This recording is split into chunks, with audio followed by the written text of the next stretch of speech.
नमस्कार, आप देख रहे हैं प्राइम टीवी। मैं हूं आपके साथ आरती तिवारी। वक्त हो चुका है प्राइम उत्तर प्रदेश का, जहां धर्मात्मा निषाद के सुसाइड पर सियासत लगातार गर्माती दिख रही है। उनकी पत्नी ने निषाद पार्टी के अध्यक्ष डॉक्टर संजय निषाद पर ही आरोप लगा दिए। तो वहीं दूसरी तरफ विधानसभा के दूसरे दिन भी विपक्ष ने कुंभ भगदड़ में हुई मौत पर हंगामा काटा, लेकिन बाद में धीरे धीरे सदन की कार्रवाई सुचारू रूप से चलती नजर आई, जिसमें समाजवादी पार्टी की तरफ से विधायकों ने योगी सरकार पर सवाल उठाया। तो उसके जवाब में खुद मुख्यमंत्री योगी आदित्यनाथ ने सपा पर तीखे वार किए। सत्र के मुद्दे पर प्राइम टीवी ने निषाद पार्टी के नवनिर्वाचित विधानमंडल दल के नेता रमेश सिंह से खास बातचीत की। आपको सुनाते हैं। विधानसभा सत्र का आज दूसरा दिन है और दूसरे दिन भी अगर देखा जाए तो सत्र बिल्कुल हंगामेदार रहा। और इस मौके पर भारतीय जनता पार्टी इस मौके पर जिस तरीके से देखा जाए तो निषाद पार्टी के विधायक हैं रमेश सिंह हमारे साथ मौजूद हैं। सर, जिस तरीके से देखा जाए तो विधानसभा का सत्र दूसरे दिन भी हंगामेदार रहा और समाजवादी पार्टी के सदस्यों ने मांग किया कि जो आंकड़े हैं, जो इलाहाबाद महाकुंभ के आंकड़े हैं जिसमें लोगों की भगदड़ में मौत हुई थी, उसके आंकड़े सरकार नहीं दे रही, उसको छुपा रही। इसको लेकर क्या कहेंगे?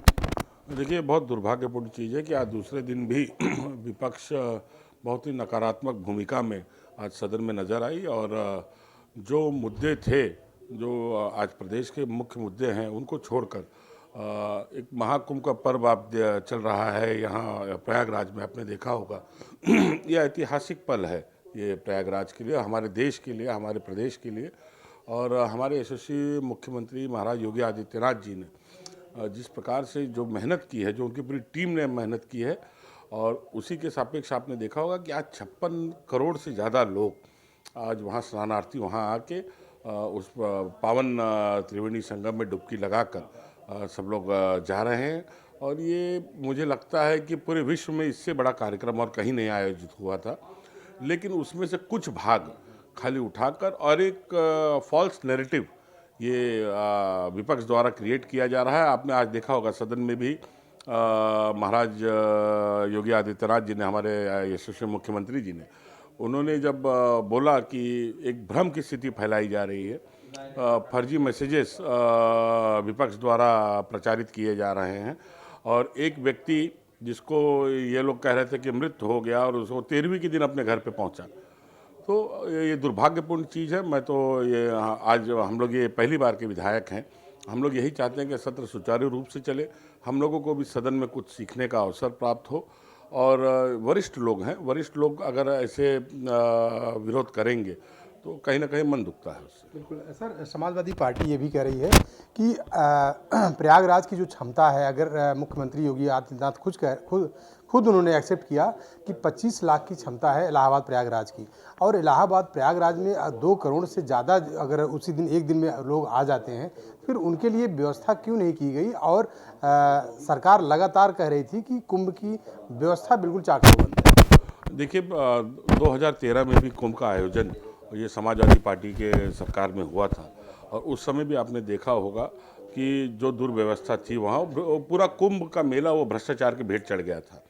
ये मेला अगर आप देखेंगे तो बहुत ही व्यापक रूप में, बहुत ही बड़े पैमाने में इसका आयोजन किया गया है, और श्रद्धालु भारी संख्या में 56 करोड़ लोग, ये कोई छोटी संख्या नहीं है, बहुत ही भारी संख्या में श्रद्धालु वहाँ आ रहे हैं, स्नानार्थी आ रहे हैं, उस पावन त्रिवेणी संगम में डुबकी लगा रहे हैं, और सारी व्यवस्थाएं वहाँ चौक चौबंद है। कोई भी जो एक भ्रम की स्थिति फैलाई गई कि वहाँ लोग भूखे मर रहे हैं, उनको भोजन की व्यवस्था नहीं है, पानी की व्यवस्था नहीं है, मैं आपको बताना चाहता हूँ कि मैं अपने क्षेत्र से करीबन 15,000 शरणार्थियों को वहाँ लेके गया था, और वहाँ जाने पे हम लोगों को कोई दिक्कत नहीं हुई। हम लोग वहाँ से पैदल चल के गए, गंगा जी के यहाँ हम लोगों ने स्नान किया, उसके बाद हम लोगों ने एक मठ में हम लोगों ने वहाँ प्रसाद ग्रहण किया, भोजन किया, और उसके बाद पुनः बस में बैठ के आ गए हम लोग। विधानसभा सत्र का आज दूसरा दिन है और आज जो है भी सत्र जो है बिल्कुल हंगामेदार रहा, और हमारे साथ बीजेपी विधायक रमेश मिश्रा मौजूद हैं। सर, आज भी देखा जाए तो विधानसभा का सत्र जो है सदन हंगामेदार रहा, समाजवादी पार्टी लगातार हंगामा करती नजर आई, इसको लेकर क्या कहेंगे? देखिए, समाजवादी पार्टी हंगामा मैं समझता हूं कि क्या कर पाएगी, क्योंकि कहीं न कहीं उनके सारे नेताओं ने कुंभ की व्यवस्था पर संतोष जताया।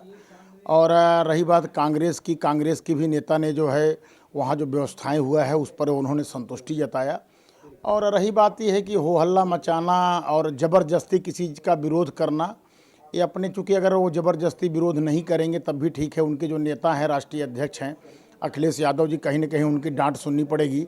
इसलिए अखिलेश यादव को माने सिर्फ खुश करने के लिए उनके नेताओं ने थोड़ा बहुत हल्ला उल्ला कराया किया होगा। लेकिन रही बात यह है कि हमारे व्यवस्था से, हमारी सरकार के कामकाज से मैं समझता हूँ पक्ष विपक्ष सब संतुष्ट है। विधायक जी, एक चीज़ और है कि जिस तरीके से विपक्ष लगातार सवाल उठाती है कि जो कुंभ में भगदड़ हुई थी उसमें जो मौत के आंकड़े थे उसको सरकार अभी तक नहीं दे पाई और सरकार को इसको देना चाहिए था और लगातार सरकार इस पर बचाव कर रही है। आज सदन में माननीय मुख्यमंत्री जी ने बहुत स्पष्ट बताया कि लगभग 30 लोग जो है 30 लोगों की मृत्यु हुई और लगभग 36 लोग घायल थे। 36 लोग के घायल में लगभग सभी लोग स्वस्थ हो गए हैं और काफ़ी लोग अपने घर पे पहुंच गए हैं। इस समाजवादी पार्टी का चरित्र ही ऐसा है। अभी एक उदाहरण माननीय मुख्यमंत्री जी ने दिया कि एक व्यक्ति को इन लोगों ने मरा घोषित कर दिया।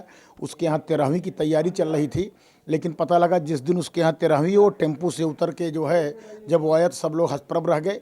इसी तरीके से लोग जो है अटकलें लगाते हैं। रही बातें 30 से ज़्यादा मौतें नहीं हुई हैं और रही बातें कुंभ से सभी लोग संतुष्ट हैं। और मैं समझता हूं, आप ज़रा सोचो, अमेरिका की आबादी हमारे समझ से 34-35 करोड़ होगी। अगर पूरे गल्फ़ कंट्री की आप जोड़ लो, यूरोप कंट्री की पूरी जोड़ लो, तो जितनी आबादी है वहां पर रोज़ उतना लोग स्नान कर रहे हैं। लगभग अगर मैं कहूं तो 55-60 करोड़ लोग कुंभ में अभी तक स्नान कर चुके हैं। तो मैं समझता हूं कि इतना बड़ा आयोजन करना और बहुत बड़ी बात होती है। और चूँकि बैरिकेटिंग तोड़ देना, एकाएक बहुत ज़्यादा लोगों का आ जाना, भगदड़ हो जाना, व्यवस्था में कमी नहीं थी, संख्या ज़्यादा हो जाने की वजह से कहीं न कहीं जो कुछ उपद्रवी तत्व थे उन लोगों ने ऐसी स्थिति वहाँ क्रिएट कर दी है कि वहाँ बहुत सारे लोग ऐसे सो रहे थे, उनके ऊपर चढ़ गए, उसमें कई लोगों की मृत्यु हुई है। मैं समझता हूँ कि उस पर भी सरकार पूरा संज्ञान ले रही है और जांच करा रही सरकार। मुझे ज़रूर विश्वास, आज महाराज जी ने सदन में भी कहा कि ऐसे जो लोग दोषी होंगे, चाहे वो अधिकारी हों, चाहे या कोई अपराध माने ऐसा अराजक तत्व हो, उनके ऊपर हम सख्त से सख्त कार्रवाई करेंगे। रही बात हम लोग बहुत पीड़ा है सरकार को। रही बात माननीय मुख्यमंत्री जी के जब सामने उद्बोधन आता है, उस उद्बोधन से ही आप समझ सकते हैं मुख्यमंत्री जी ने रात दिन लग करके वहाँ की व्यवस्थाओं को किया है, देखा है और उस घटना से कहीं न कहीं मुख्यमंत्री जी भी आहत हैं। और रही बात, मैं ये कहता हूँ कि हमारी व्यवस्थाओं में कमी नहीं थी, अब भीड़ ही इतनी ज़्यादा हो गई। जैसे मैंने बताया, कई बड़े बड़े देशों के बराबर वहाँ जनसंख्या वहाँ पहुँच गई। इस नाते कहीं न कहीं वो घटना घटी है, हम लोग उसके बहुत कष्टित हैं। और उसके बाद सरकार और मुस्तैद हो गई और हमारे समस्या ऐसी कोई घटना भविष्य में कभी नहीं होगी। चलिए, बहुत बहुत धन्यवाद। हमारे साथ रमेश मिश्रा जी, बीजेपी से विधायक, इनको कहना है कि जो भी दूरस्थ गांव में स्कूलों में जो भी कमी रही होगी उसको हम बिल्कुल दूर करेंगे। और दूसरी चीज़ की महाकुंभ को लेकर भी रमेश मिश्रा ने कहा कि महाकुंभ की व्यवस्था को चाक चौबंद बनाने के लिए सरकार तत्पर थी और आज भी लगातार महाकुंभ की व्यवस्था को चाक चौबंद बनाई जा रही है। कैमरा पर्सन के साथ राजेश यादव, प्राइम टीवी।